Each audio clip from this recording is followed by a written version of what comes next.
దేవునికి స్తోత్రం. నేటి దినాన మన అరుణోదయపు దేవుని వాగ్దానము యెషయా గ్రంథం 28వ అధ్యాయం 29వ వచనము.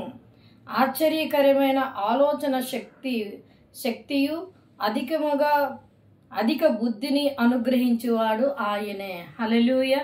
ప్రియమైన దేవుని బిడ్డ, ఈ దినాన దేవుడు నీకు ఇస్తున్న వాగ్దానం ఆశ్చర్యకరమైన ఆలోచన శక్తియు అధిక బుద్ధి అనుగ్రహించేవాడు ఆయనే. అధిక బుద్ధి అంటే కొద్దిగా బుద్ధి ఎక్కువ, అధిక బుద్ధి అనగా ఎక్కువగా. కొద్ది బుద్ధి అంటే అది తక్కువ.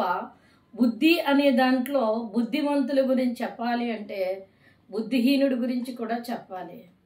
తండ్రి ఆ తప్పిపోయిన కుమారుడి విషయంలో చూసినట్లయితే కుమారుడికి బుద్ధి వచ్చినప్పుడు తండ్రి దగ్గరికి వెళ్తాడు.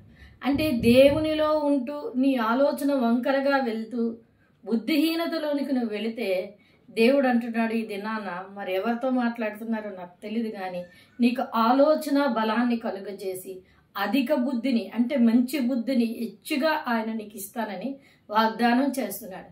ఇంతకాలము నేను బుద్ధిహీనుడినై నడుచుకున్నాను ప్రభా అని నువ్వు భయపడుతున్నావా? బలహీనపడిపోయావా? వేదన చెందుతున్నావా? అయితే దేవుడు నీతో మాట్లాడుతూ ఉన్నారు, నీకు అధిక బుద్ధిని దయచేవాడును నేనే.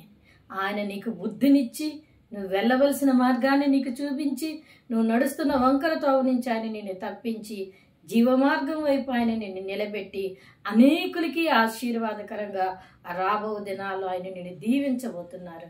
కనుక అరుణోదయాన్ని లేచిన వెంటనే ప్రార్థన చేసుకుని ఈ వాగ్దానాన్ని పట్టుకొని నీ జీవితాన్ని ప్రారంభించు. దేవుడు నీకు అధిక బుద్ధినిచ్చి బలపరిచి ఆలోచన ఇచ్చి నిన్ను నిలబెట్టి అనేకులకి ఆశీర్వాదకరంగా నిలబెడతారు. ఆమేన్.